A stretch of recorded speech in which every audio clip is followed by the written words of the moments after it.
Hello everyone, my name is Kuldeep Singh Rathore and welcome in GATE वाला platform. Guys, आप सबको पता है आप लोगों के लिए काफी सारी इन्फॉर्मेटिव वीडियोस गेट वाला के प्लेटफॉर्म पर आती रहती है, जिससे कि आप अपने करियर से रिलेटेड जितनी भी इंपॉर्टेंट इन्फॉर्मेशन हो उससे अवेयर रहें और जब भी आपको डिसीजन लेने रहें एक आप राइट डिसीजन ले पाएं। तो गाइज, आज का जो वीडियो आप लोगों के लिए यहाँ पर रहने वाला है वो हम बात करने वाले हैं IIT बॉम्बे में अप्रोक्सीमेटली कितना गेट स्कोर कार्ड की नीड होती है डिफरेंट प्रोग्राम वाइज और कैटेगरी वाइज। तो गाइज, आप सबको पता है आप लोगों के लिए अभी हम एक सीरीज चला रहे हैं जिसमें ऑलरेडी IIT दिल्ली, IIT के ऊपर और PSUs के ऊपर की गेट 295 का में कितना आसपास आपको स्कोर चाहिए, तो उसके रिगार्डिंग हम लोग काफी सारे वीडियोस आप लोगों के लिए लेके आ रहे हैं और उनको आप यहाँ पे चेक भी कर सकते हैं कि गेट 295 में एक्सपेक्टेड कितना आपको गेट स्कोर कार्ड की नीड पड़ सकती है। और ये जो डाटा आपको मिल रहा है गाइज, ये ऑफिशियली आपको जो डाटा ऑर्गेनाइजेशंस के द्वारा जो प्रोवाइड किया है वही है। तो इसी के लिए IIT बॉम्बे में भी हमने आप लोगों के लिए RTI लगाया था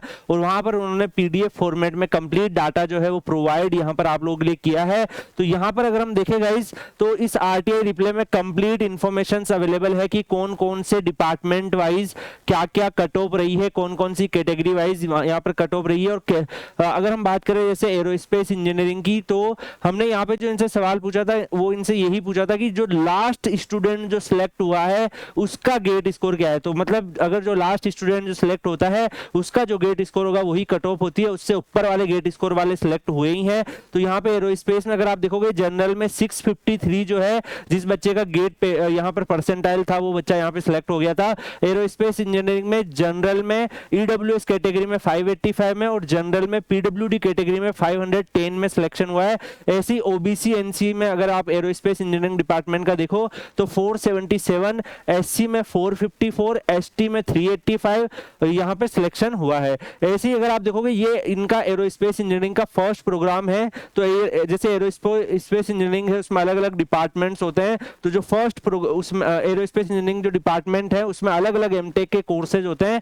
तो फर्स्ट एमटेक का जो कोर्सेज है उसमें ये कट ऑफ रही है। जो सेकंड एमटेक का कोर्सेज है उसकी भी कट ऑफ आपको यहाँ पे देखने को मिल रही है, तो उसमें कितना स्कोर की नीड थी। ऐसे ही एरोस्पेस इंजीनियरिंग का थर्ड जो कोर्स है उसकी क्या कट ऑफ रही है, वो भी यहाँ पर स्कोर जो है अवेलेबल हो रखे हैं। तो ऐसे आप एरोस्पेस इंजीनियरिंग का भी देख सकते हैं, same for bio science and bio engineering का भी देख सकते हैं। इसके अलावा यहाँ पर देखेंगे ऑफिशियल RTI रिप्ले से ही आप लोगों के लिए इंफॉर्मेशन निकाली है। तो गाइस, सिविल में भी डिफरेंट प्रोग्राम होते हैं, जैसे ट्रांसपोर्टेशन हो गया, स्ट्रक्चरल हो गया, ऐसे ही बहुत सारे अलग अलग जो जियोटेक हो गया। तो ये जो एमटेक के प्रोग्राम होते हैं उनके कोड जो है वो CA1 CE2 इस तरीके से होते हैं। अब बच्चे कंफ्यूज होंगे कि सर CE1 का क्या मतलब है, तो वो आप IIT बॉम्बे की वेबसाइट पर जाकर देखेंगे, वहां पे सारे कोड्स को अच्छे से बता भी रखा है कि कौन से कोड का क्या मतलब है।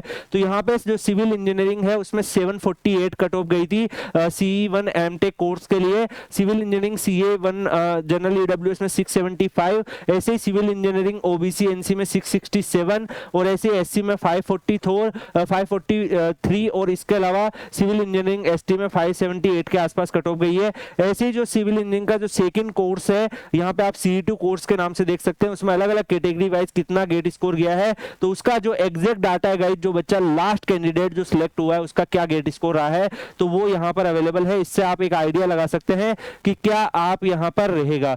इसके अलावा भी अगर आप यहाँ पर देखेंगे तो सिविल इंजीनियरिंग 4 में भी जो कोर्स है एमटेक का उसमें क्या कट ऑफ रही है, तो यहाँ पे डिफरेंट जो एमटेक के कोर्सेज है उस हिसाब से क्या कट ऑफ रही है वो अवेलेबल है। गाइज, यहाँ पे आपका इंटरेस्ट किसमें है कि आपका ट्रांसपोर्टेशन में इंटरेस्ट है, स्ट्रक्चरल में इंटरेस्ट है, जियोटेक में इंटरेस्ट है, या फिर अदर जो कोर्सेज है उसमें इंटरेस्ट है, उस हिसाब से आप यहाँ पे देख सकते हैं। कुछ कोर्सेज की कट ऑफ काफी कम भी जाती है, जैसे आप CE5 का देखोगे 619 पे ही सिलेक्शन हो जाता है। ऐसे ही अगर आप यहाँ पे देखोगे CE6 कोर्स का जो है 628 के आसपास कट ऑफ गया है। अलग अलग कैटेगरी वाइज यहाँ पे आपको देखने को मिल रहा है। Same apply for chemical engineering, तो केमिकल इंजीनियरिंग के अंदर भी अगर आप देखोगे अलग अलग यहाँ पर कट ऑफ का डाटा अवेलेबल है। तो केमिकल इंजीनियरिंग के जो स्टूडेंट्स है उनको कितना गेट स्कोर कार्ड की यहाँ पे नीड पड़ेगी, तो अप्रोक्सीमेटली इसी के आसपास अगर आपका गेट 295 में स्कोर आ जाएगा तो आपका चांस बन जाएगा सिलेक्शन होने का। अगर हम कंप्यूटर साइंस एंड इंजीनियरिंग की बात करें गाइस, तो यहाँ पे जो CS का जो यहाँ पर अगर आप देख पा रहे हो कंप्यूटर साइंस का, तो जो कट ऑफ रही है जनरल EWS में 682 यहाँ पर कट ऑफ गई है। Computer science and engineering CS में 675। अब काफी स्टूडेंट के दिमाग में होगा कि सर कंप्यूटर साइंस की जो कट ऑफ है वो इतनी कम कैसे हो सकती है, तो यार ऑफिशियल RTI रिप्ले ये है। आप सबको पता है जब कोई सीट खाली रह जाती है किसी इंस्टीट्यूट में तो वो स्पोर्ट राउंड में उसको फिल करने की कोशिश करते हैं। तो अगर मान लो कि जो लास्ट कैंडिडेट है वो 800 पे कोई बच्चा सिलेक्ट हुआ था और उसने उसका किसी पीएसयू में हो गया और उसने छोड़ दिया, तो उसकी जो सीट खाली हो गई वो स्पोर्ट राउंड होने से पहले खाली हो गई। तो उस केस में क्या करेंगे कि ये स्पोर्ट राउंड कंडक्ट करेंगे और स्पोर्ट राउंड में फिर क्या होता है कि कोई बच्चा 682 जो है अगर उसका स्कोर कार्ड है वो भी वहां पे सिलेक्ट हो सकता है। तो यहाँ पर ये भी जो पॉसिबिलिटी होती है। इसके अलावा गाइस कोई बच्चा ऐसा भी होता है कि कुछ ब्रांचेज में रिटर्न टेस्ट भी होते हैं, तो अगर रिटर्न टेस्ट में बहुत ही अच्छा परफॉर्म कर दिया उसने और कई ब्रांचेज में इंटरव्यू भी हो जाते हैं, तो इंटरव्यू में बहुत अच्छा परफॉर्म कर दिया, इवन एमटेक के एडमिशन में भी कई ब्रांचेज में इंटरव्यू हो जाते हैं, तो अगर आपने अच्छा परफॉर्म कर दिया तो उस केस में यहाँ पर भी आपकी जो है वो पॉसिबिलिटीज बन जाती है। तो इसके अलावा यहाँ पर अगर आप देखो गाइस इलेक्ट्रिकल में भी आप देख सकते हैं, इलेक्ट्रिकल में 638 के आसपास कट ऑफ गई है। ऐसे इलेक्ट्रिकल इंजीनियरिंग जो है अलग अलग जो कैटेगरी वाइज अलग अलग कोर्सेज वाइज क्या कट ऑफ है वो यहाँ पर अवेलेबल है। सिमिलरली गाइस आप इलेक्ट्रिकल के मल्टीपल कोर्सेज होते हैं पावर इलेक्ट्रॉनिक से लेकर अलग अलग, तो उनके कोड यहाँ पे गिवन है। E1 जो है उस कोड को आप देखेंगे, E1 MTech course IIT Bombay आप देखेंगे तो आपको पता लग जाएगा। इसके अलावा एनर्जी साइंस एंड इंजीनियरिंग जो है EN जो है उसका क्या कट ऑफ रहा है 389, तो लो कट ऑफ पर भी यहाँ पर ये कोर्सेज देखो ST कैटेगरी में यहाँ पर मिला है। ऐसे बाकी ब्रांच की कैटेगरी भी आप देख सकते हैं। और इवन मैं आपको यहाँ पे बताना चाहूंगा गाइस इवन कोर ब्रांचेस के अंदर भी IIT बॉम्बे में सीट्स जो है वो खाली रही है कुछ कोर्स को यहाँ पर कोर ब्रांचेस के अंदर भी, तो इसके रिगार्डिंग में हम लोगों ने डाटा निकलवाया, एक अनदर सेशन में आपको बता देंगे। दैट्स व्हाई यहाँ पर स्पोर्ट राउंड में जब कोई पहुंच जाता है IIT तो उसमें कट ऑफ काफी कम पे भी सिलेक्शन होने की पॉसिबिलिटी बन जाती है। इसके अलावा centre for studies in resource engineering में भी आप यहाँ पे देख सकते हैं।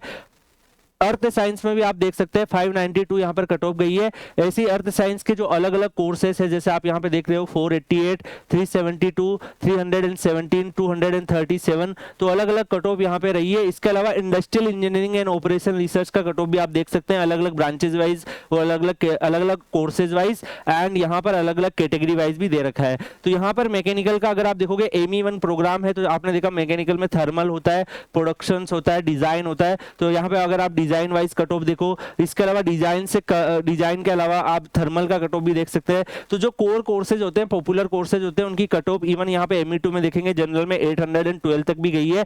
तो ये डिपेंड करता है कि बच्चे कितने वहां पर एडमिशंस लेते हैं। तो गाइज यहाँ पर इसके अलावा भी अलग अलग जो एमटेक के कोर्सेज है सारे कोर्सेज की यहाँ पर ब्रांच वाइज अगर आप देख सकते हो, ब्रांच वाइज डिपार्टमेंट वाइज, इसके अलावा कैटेगरी वाइज क्या क्या जो लास्ट कैंडिडेट है जिसका सिलेक्शन हुआ है वो सारा यहाँ पर अवेलेबल है। कुछ कोर्सेज ऐसे होते हैं जो इंटरडिसिप्लिनरी कोर्सेज होते हैं उनकी क्या कट ऑफ है वो भी अवेलेबल है। तो गाइज यहाँ पर कट ऑफ जब डिसाइड होती है तो बहुत सारे पैरामीटर्स होते हैं। मान लो कि कुछ बच्चों को ऐसा लगेगा कि सर कट ऑफ जो इतनी कम भी चली जाती है क्या, तो जब कोई IIT स्पोर्ट राउंड में अगर पहुंच जाता है तब उसकी कट ऑफ जो है कम भी चली जाती है। कुछ IIT जैसे होते हैं जो एक फिक्स कट ऑफ पर कॉल करते हैं, इंस्टीट्यूट्स में बुलाते हैं, उनका रिटर्न टेस्ट बच्चों का कंडक्ट करवाते हैं और रिटर्न टेस्ट के बाद इंटरव्यू भी कंडक्ट करवा लेते हैं। तो उसमें अगर आप रिटर्न टेस्ट इंटरव्यू में अच्छा परफॉर्म कर गए तब भी आपकी पॉसिबिलिटी बन जाती है। तो लेकिन आपका गेट स्कोर तो वहां पे भी देखा जाता है, गेट स्कोर थोड़ा कम भी होता है तब भी चांस बन जाता है। उस केस में उस कोर्स का जो कट ऑफ है थोड़ा सा कम हो जाता है। तो यहाँ पर जो IIT बॉम्बे का ऑफिशियली यहाँ पर जो RTI रिप्लाई आया है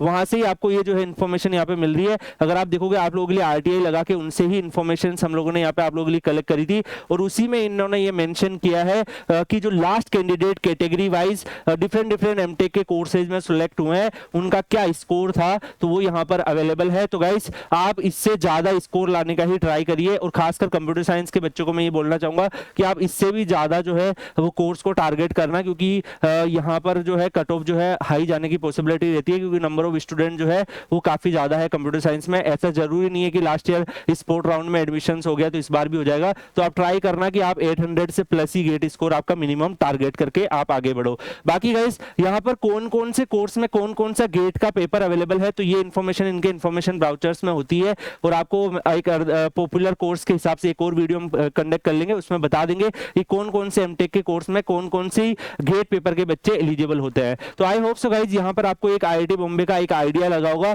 बाकी अगला वीडियो आप कौन से IIT के ऊपर जाते हैं वो कमेंट सेक्शन में बताइएगा। हम लोग ट्राई कर रहे हैं कि सारे के सारे जो IITs है उनसे आप लोगों के लिए कट ऑफ वगैरह अवेलेबल करके जो लास्ट कैंडिडेट है ऑफिशियल आपको प्रोवाइड करें, क्योंकि गाइज जो वेबसाइट्स वगैरह पे होती है उसमें एक फिक्स कट ऑफ रहती है तो बच्चों को आइडिया नहीं लगता है, जो एक्चुअली में लास्ट कैंडिडेट का सिलेक्शन हुआ है उससे एक प्रॉपर तरीके से आइडिया लग पाता है। तो गाइज यहाँ पर आज की वीडियो में हमने आईआईटी बॉम्बे के बारे में देखा। नेक्स्ट वीडियो में हम किसी और आईआईटीज को कवर करेंगे, तो आप लोग कमेंट सेक्शन में बता सकते हैं कि नेक्स्ट आपको कौन से आईआईटी के ऊपर चाहिए। बाकी ये इनिशिएटिव कैसा है इसके बारे में भी आप बता सकते हैं। रेस्ट आप Kuldeep sir _PW Telegram channel Telegram पे सर्च करके ज्वाइन कर लीजिएगा। काफी सारे ऐसे स्टूडेंट हैं जो Kuldeep sir _PW Telegram channel में है और करंटली आईआईटीज और एनआईटीज में अपनी मास्टर्स को परस्यू कर रहे हैं, तो आप उनसे भी डिस्कशन कर सकते हैं। आईआईटी बॉम्बे के स्टूडेंट भी होंगे, तो बहुत सारे आपको वहां पर हेल्थी वहां पर इनपुट मिल जाएंगे। बाकी मिलेंगे नेक्स्ट वीडियो में किसी और अपडेट या इन्फॉर्मेशन के साथ। तब तक के लिए good bye, take care, see you.